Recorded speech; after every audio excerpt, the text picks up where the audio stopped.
ماشاءاللہ کافی موجود ہیں لوگ، اپنی موجودگی کا اظہار ذرا درود سے کریں گے۔ اللہم صلی علی محمد وآل محمد۔ جو یہاں جشن میں آ کے یہ محسوس کر رہا ہے کہ اس پہ آل محمد نے یہ احسان فرمایا ہے کہ وہ یہاں موجود ہے، تو جس کو جتنا احساس ہے وہ اتنا بلند صلوات پڑھے۔ اللہم صلی علی محمد وآل محمد۔ تمام تر تعریفیں، تمام تر حمد ہے اس ذات کی کہ جس نے آل محمد کو اپنی تمہید بیان کرنے کے لیے خلق کیا، کیونکہ آل محمد ہی وہ ہیں جو اللہ کی حمد بیان کر سکتے ہیں۔ جو ہم کرتے ہیں وہ آل محمد کی ادا کی ہوئی سنت پہ عمل ہے، ہم حمد بیان نہیں کر سکتے۔ بسم اللہ۔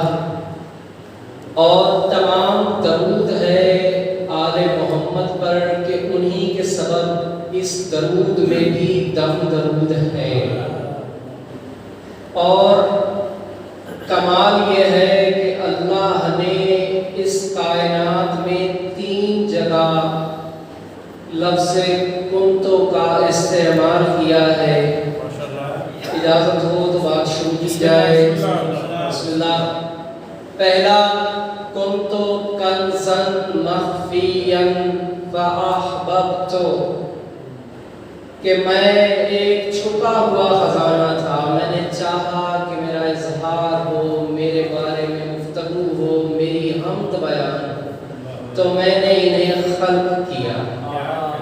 دوسرا، کنتو للآدم بین الماء والطین، آدم ابھی مٹی اور پانی کے درمیان تھے، میں محمد نبی تھا۔ حقیقت یہ ہے کہ اس میلاد کو میلاد کہنے کا حق ہی شیعان علی کے پاس ہے، کیونکہ ہم ہی وہ قبیلہ ہیں، ہم ہی وہ گروہ ہیں اس دنیا میں جو محمد کو نبی تب سے مانتے ہیں، وہ جب سے نبی ہے۔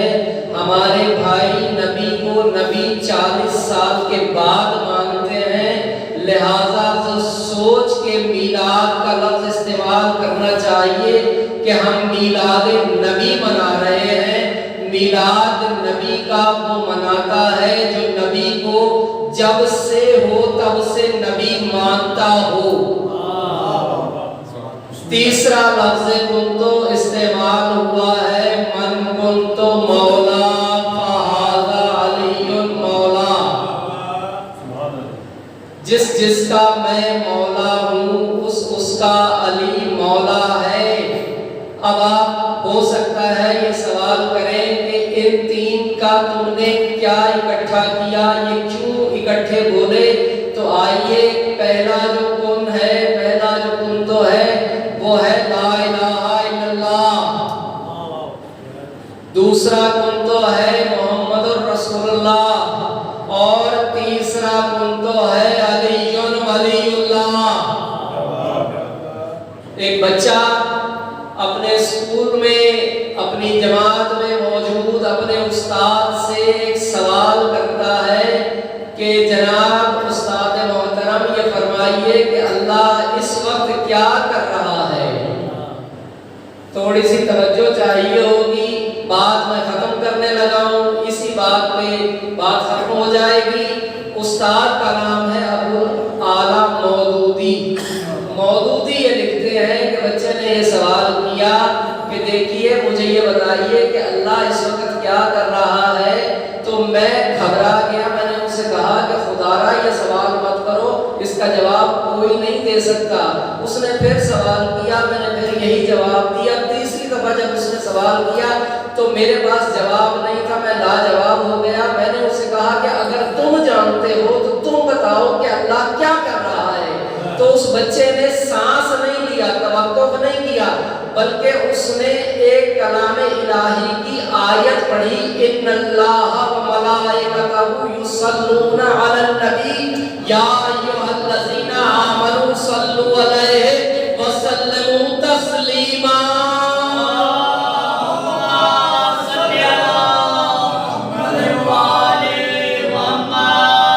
یعنی یہ وہ کام ہے جو اللہ ترک نہیں کرتا، اور صرف اللہ ترک نہیں کرتا بلکہ دعوت عام ہے، جو اللہ کا اس کام میں شریک کار بننا چاہتا ہے تو وہ بلا توقف درود پڑھتا رہے۔ آل محمد بلند تر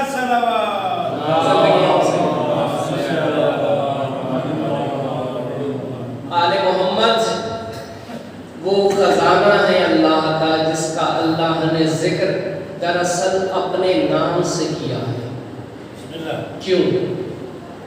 کیونکہ اللہ نے اپنا تعارف کرانا تھا، اب اپنا تعارف وہ کراتا تو ضرور کہ میں یہ ہوں، میں ایسا ہوں، میں ویسا ہوں، لیکن اسے دیکھنے کی کسی کی آنکھ جرأت نہیں رکھتی، اسے پہچاننے کی، معرفت کی کسی کی حیثیت اس تک کوئی پہنچ نہیں پاتا۔ تو اللہ نے جس کو خزانہ قرار دیا وہ یہ آل محمد ہے کہ تم ان کو دیکھتے جاؤ اور مجھے پہچانتے جاؤ، تم ان کی معرفت حاصل کرتے جاؤ، تم میری معرفت حاصل کرتے چلے جاؤ گے، تم انہیں جھکتے چلے جاؤ۔ دراصل وہ انہیں جھکنا نہیں، وہ مجھے جھکنا ہے۔ اگر کوئی سوال کرنا چاہتا ہے کہ تم یہ بات کیسے کہتے ہو تو آؤ سورہ بقرہ کی طرف، سوال وہاں سے دیکھ لیتے ہیں اس کا جواب۔ اللہ نے کیا حکم دیا تھا فرشتوں کو؟ فرشتوں کو حکم تھا کہ آدم کو سجدہ کرو۔ اگر آدم کو سجدہ، صرف آدم کو سجدہ ہے تو مٹی کو سجدہ ہے، مٹی کو سجدہ تو شرک ہے، وہ تو حرام ہے۔ پھر اللہ نے وہ سجدہ کیسے کروا دیا؟ اس کا مطلب یہ ہوا کہ سجدہ آدم کو نہیں، آدم کی پیشانی میں موجود اس نور کو ہے جس کا نام اللہ نے کبھی محمد لیا ہے، کبھی علی لیا ہے، کبھی فاطمہ لیا ہے، کبھی حسن لیا ہے، کبھی حسین لیا ہے، حتیٰ کہ کبھی قائم آل محمد کہا ہے۔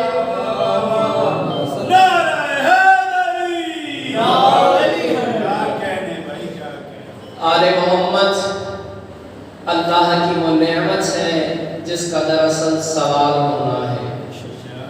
اللہ ایسا نہیں ہے کہ وہ ہمیں روٹی دے کے پوچھے کہ میں نے تمہیں روٹی دی تھی، تم نے اتنی کیوں کھائی، اتنی کیوں نہیں کھائی، اتنی زیادہ کیوں کھا لی، اتنی کم کیوں کھائی۔ وہ اتنا ایسا نہیں ہے کہ وہ ہمیں پانی دے کے پوچھے کہ تم نے اتنا زیادہ استعمال کیا تھا، اتنا کم کیوں کیا تھا۔ وہ ایسا قطعاً نہیں ہے کہ ہمیں اگر اس نے زمین دے دی ہے تو وہ اس کا حساب لے کہ تم نے اس کا استعمال ایسے کیوں کر لیا، ویسے کیوں کر لیا۔ حساب جس نعمت کا ہے وہ آل محمد ہے۔ معصوم فرماتے ہیں کہ خبردار آگاہ رہنا، قیامت میں جس آخری اور بہترین نعمت کا سوال ہے وہ ہم آل محمد ہیں۔ کبھی اس انداز میں کہا گیا اور کبھی صادق آل محمد فرماتے ہیں کہ وہ میرے دادا علی کی ولایت ہے جس کے بارے میں سوال ہونا ہے۔ ہم نبوت پہ گفتگو کرتے ہیں، لیکن جو لوگ یہ سوچتے ہیں کہ فقط نبوت پہ گفتگو ہے تو انہیں یہ خیال رکھنا چاہیے کہ نبوت اگر بغیر ولایت کے ہو تو خطرے میں رہتی ہے اور ہر لمحے خطرے میں رہتی ہے، جس کا سب سے بڑا ثبوت یہ ہے کہ 1400 سال کے دوران بعد از نبی سے لے کے آج تک کبھی کوئی کسی لمحے میں نہیں بتا سکتا، نہیں دکھا سکتا، نہیں ثابت کر سکتا کہ علی کے شیعوں میں سے کسی نے کہا ہو کہ میں محمد ہوں۔ جب بھی یہ آواز اٹھی ہے غیر شیعہ نے علی میں سے اٹھی، کیوں؟ کیونکہ انہوں نے نبوت کے بعد فل سٹاپ نہیں لگایا، امامت کو آگاہ کر کے، امامت سے اپنا تمسک قائم کر کے، امامت سے اپنا تعلق بنا کر، اور جہاں پہ فل سٹاپ نہیں لگتا وہاں پہ پھر یہ مسائل کھڑے ہوتے ہیں۔ اسی لیے ہم جہاں بھی نبی کی بات کرتے ہیں ساتھ ہی علی کا ذکر کرتے ہیں تاکہ ہم عقیدہ ختم نبوت کو محفوظ کر لیں۔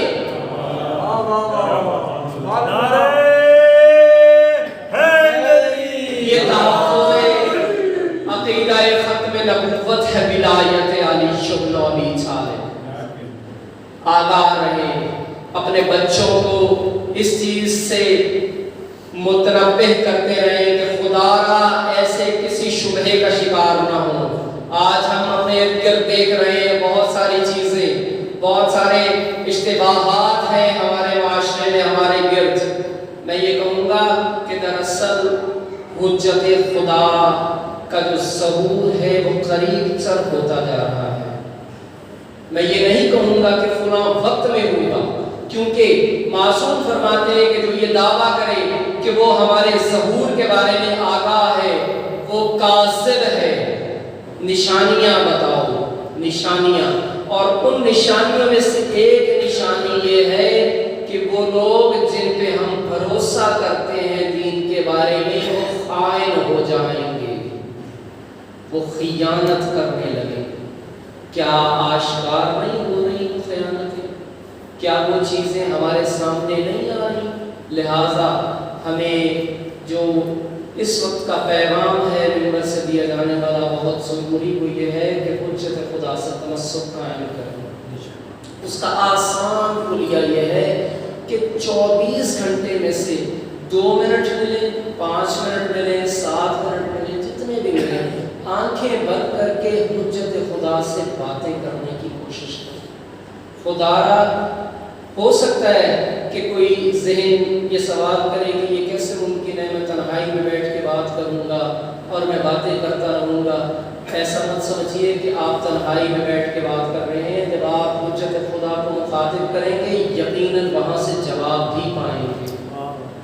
اور میں اس میں شرط نہیں لگاؤں گا کہ آپ کو متقی ہونا پڑے گا، پہلے آپ کو ایسا ہونا پڑے گا، ویسا ہونا پڑے گا۔ حجت خدا سے تعلق رکھنے کے لیے صرف ایک کام کرنا پڑے گا اور وہ ہے خلوص۔ اور خلوص کو حاصل کرنے کے لیے آسان ترین کلیہ اگر میں عرض کروں تو وہ ہے صلوات۔